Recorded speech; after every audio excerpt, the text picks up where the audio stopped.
Greetings, everyone. Thank you for joining. This is the second of our most current series of first Sunday talks. The first Sunday of this series was in the first Sunday of September, and Harvey talked about generosity from several points of view. Generosity is really the theme of the whole series, which is based on talking about the Bodhisattva, the hero, the heroine of the Mahayana tradition, the Buddhist tradition that emerges in India about 500 years after the birth of the Buddha. And it's known as the Mahayana, Maha great, Yana spiritual path, because everyone is welcome. In the earlier tradition, for a good part of its history, if you wanted to be liberated, you needed to be male and you needed to be a monastic. So the Mahayana welcomes everyone, men, women, vowed to the monastic life, life as a nun, or lay people. Two things to say about the Mahayana as we continue our reflections on what is the Bodhisattva? The Bodhisattva is someone who is Maha, great, in the sense that Bodhisattvas enter the path with a wish to be of benefit to all beings, to reach the highest possible state of awakening, called Buddhahood, to be in the maximally powerful position to benefit all beings. That's what makes one actually a Mahayana practitioner. You can study all the Mahayana texts you want and even do Mahayana practice, but without this as the galvanizing motivation, your practice itself, the actual path you're on, is not yet a Mahayana path. So what about this Mahayana path? Two things that are threads for us that are both, in a way, expressions of generosity. One is a thread of, okay, so I think it sounds nice that I should grow enough of a big-heartedness to want to care about all beings. Sounds good. I'd like to train in that way. I'm not there right now, but I admire it. That's already the beginning of the Mahayana path, opening in oneself. And then there are instructions. So what does one do to cultivate? What are the characteristics of a bodhisattva? What do they look like? What do they do? What kind of capacities do they have? Well, it turns out they have, one way of describing what they have is 8 strengths, which I'm going to describe in a minute. So one part of the Mahayana path is the training of the Bodhisattva. How do I become this greatly compassionate, loving, equanimous, joyful being who is so focused on really benefiting the world, not making myself the center of my concern? I take care of myself. I live as healthy a life as possible because the human body is precious. Human body is what allows us to do things. What kind of training do I need to become more and more of a bodhisattva? That's one thread. And the other thread is also a new thing in the Mahayana, which is the sense that there is something within us, everyone already, even before we start training, that actually makes the promise of our training absolutely realistic.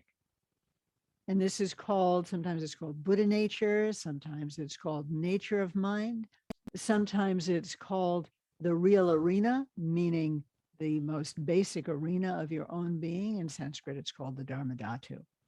So you have 2 handouts for this series for now.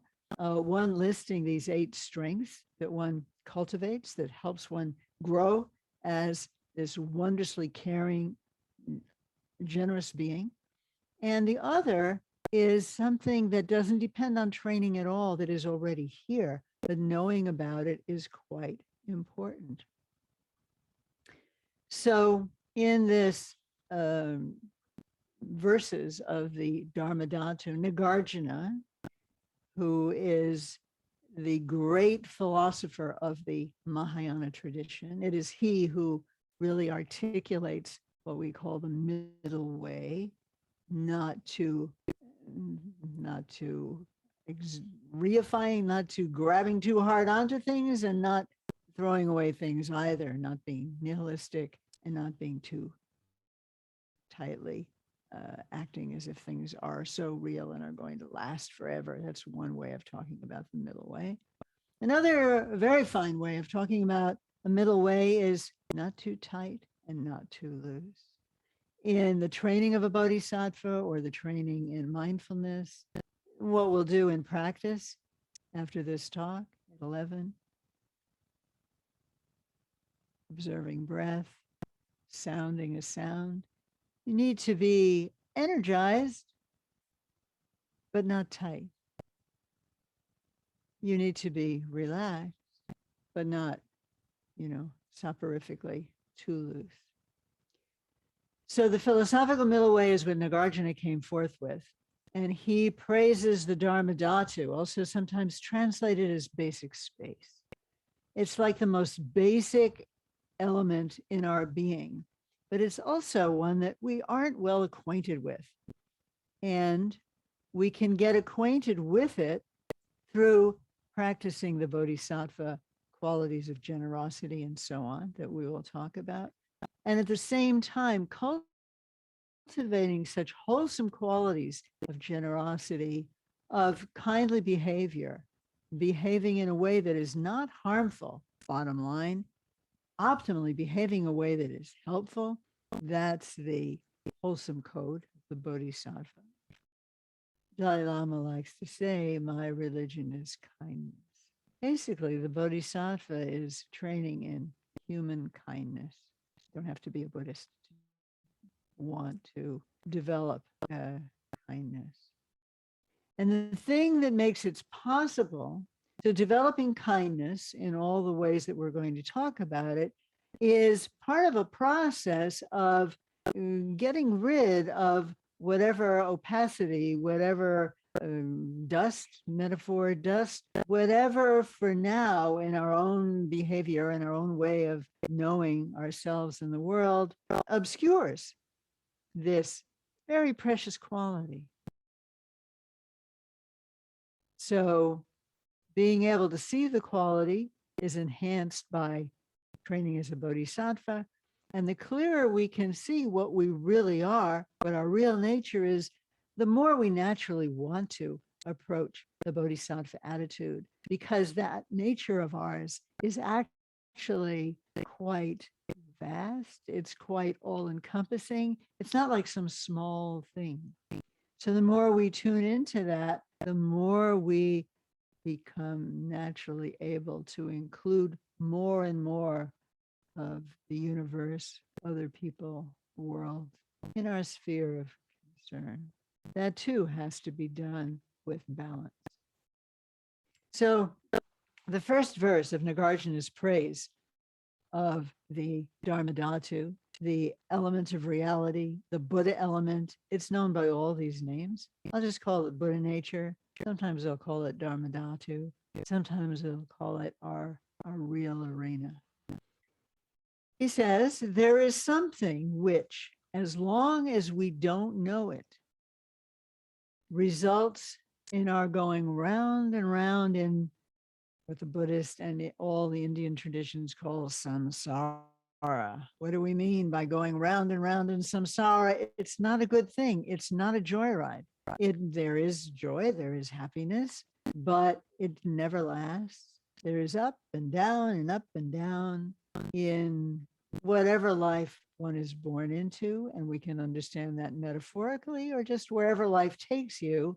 We have another way to talk about samsara is to say basically it's our habit patterns, something that we repeat again and again and again. I'm always late. Why am I always late? My room is always a mess. Why is that? I don't like being late. I don't like my messy desk, but it's my habit.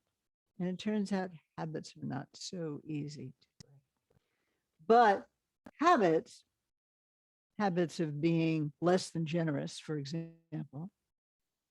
Habits are actually not the ultimate bottom of what we are. Even if we're very quick to anger or very distracted or very unsure of ourselves, whatever kind of thing we have going that cramps ultimately our true style. True style is naturally spacious, open, unafraid. That's what we are told. And I think that's what we begin to discover, even in a short meditation like we'll do shortly. As that begins to thin out, we become more aware of our real nature. As we become more aware of our real nature, we become freer and freer of these habits because we start to see, well, that's not all that I am. It's not desire or hatred all the way down. As a matter of fact, it's Buddha nature all the way down. So this first statement, Nagarjuna is praising that there's something in us right now without training, that so long as we don't know it, we will be ensnared by temptations, by various habit patterns, by various kinds of reactivity, various kinds of what we might call psychological or emotional states that don't serve us, but we can't help it. We just, our buttons get pushed and we have buttons. And when we have buttons, we feel we are those buttons, but we're not those buttons. We're something that is a larger holding that for the time being is obscured by buttons. But as we become more aware of our habits, we can become less identified with them. That's a big thing. Oh, I got really angry. Oh, as one of the famous texts on mindfulness says, there is anger in me. I got angry. There was anger in me. That's really, really different from I'm anger, which is kind of what we're saying when we say I'm angry. It's not like we have anger holding in the hand. It's like we're taken over by it. So that means we haven't realized some more expansive, even when we're really angry, can't stay at the peak of anger moment after moment after moment. We have to eat, we get distracted. It's obviously not our real nature because we don't feel that way all the time. This, which right now is unknown, is nonetheless always there. But as long as we don't recognize it, we get caught up in other stuff. There's all kinds of provocations in this world, especially nowadays, and we get provoked. And in getting provoked, we forget, if we have ever known, we forget, we lose connection to this deeper nature. But beyond doubt, he says, it dwells in everyone. Everyone, the people you like, the people you don't like, everyone has this. And therefore I bow, because he says in the next verse, this Buddha nature, this special scenario, this ultimate fundamental being that is your nature, a much more true being state than all the other ones that we enact in our lifetime. Once we get to see it, we're free. That's actually liberation. So how do we get to see it? Well, we start to thin out the layers of things that prevent us from seeing it. And for this, I want to turn to drawn from some of the recently translated sutras that Nathaniel Rich and Renee Ford are discussing in our Dharma explorations on first and third Tuesdays during this period. So this Sunday is a moment to, I'm drawing from that. If you enjoy hearing about such things, please come to our Tuesdays. This will also reinforce, or in any case, give you some of the pith from those teachings. So this is a sutra. That means it was spoken by the Buddha. That's the Buddhist belief. It's a Mahayana sutra. Questions of the girl Vimala Shraddha. Well, first of all, it's nice to hear that Buddha's talking to a girl, a young girl. There are women who were his students who he thought were promising enough that he would give teachings to them. Her name, Vimala, means pure, and Shraddha means faith and devotion. So we know already she's a special girl. She's the daughter of a king, and she's lovely to look at. And she's also wholesomely inclined. She is beautiful inside and beautiful outside. And so she comes to where the Buddha is and has a conversation with the Buddha, who many of his teachings are such. They give, he responds to questions. And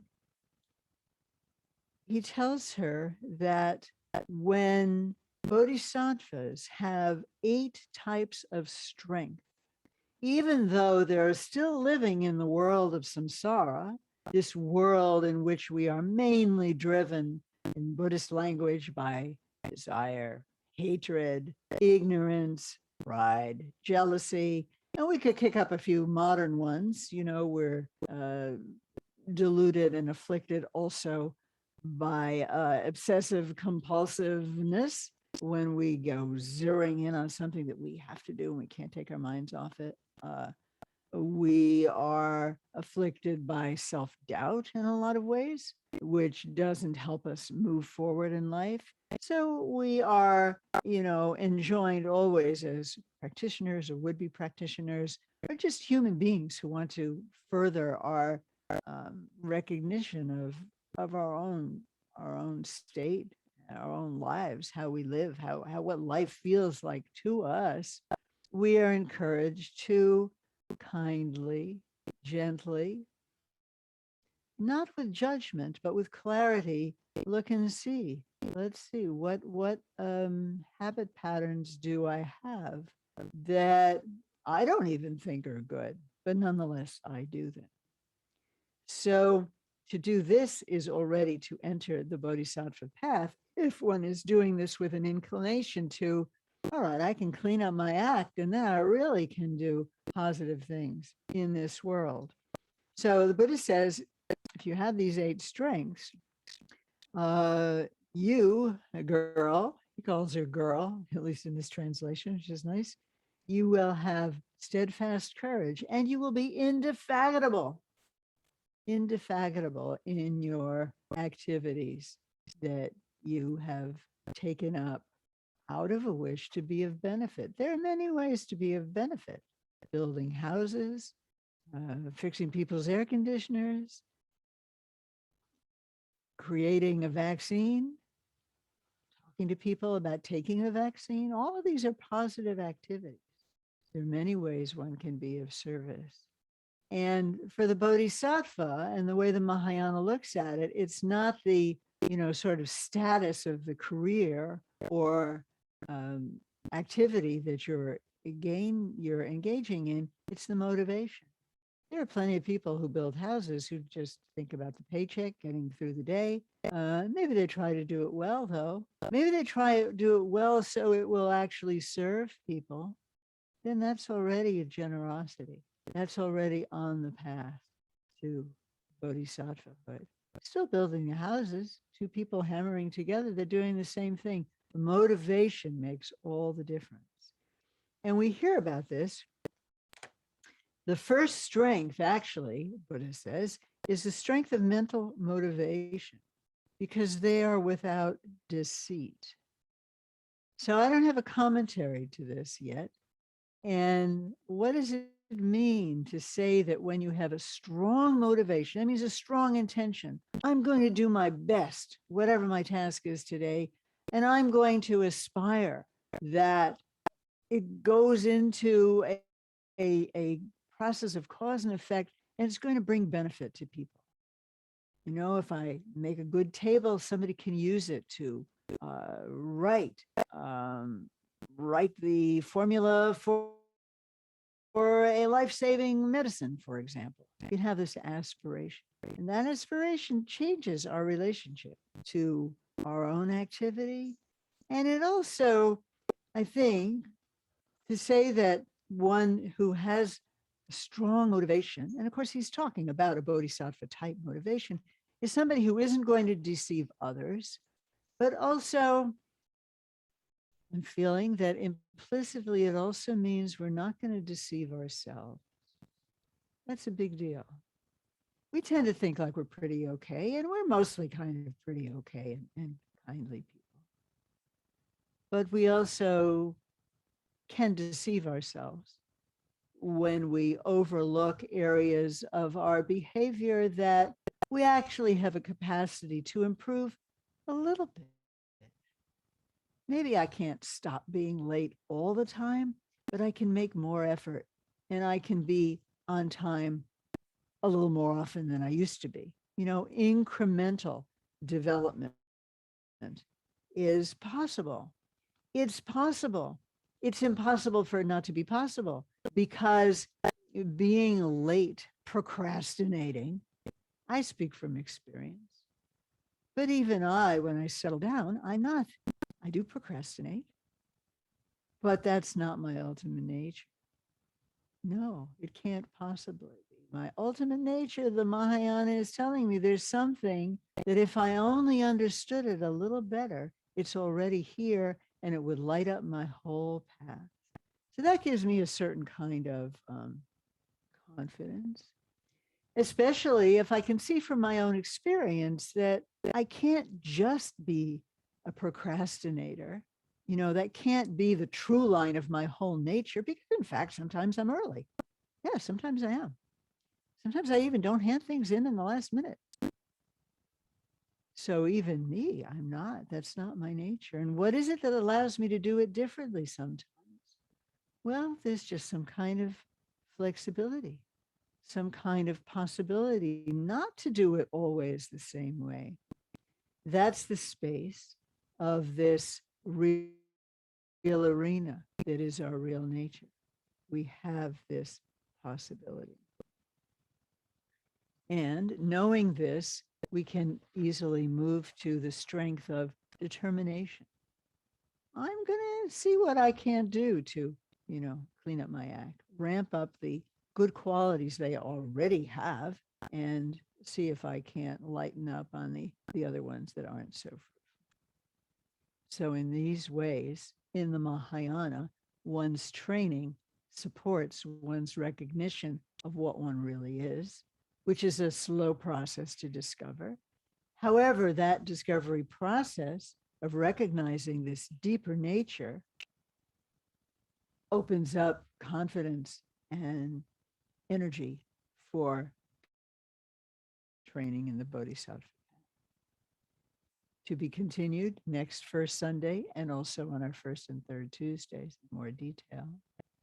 We'll take a bit of a break now and then come back and do a meditation, which simply by your aspiring that you're doing this meditation, just this short meditation that we'll do together, that you will become more capable in ways that you yourself regard as significant and wholesome for you to become capable. So thank you very much.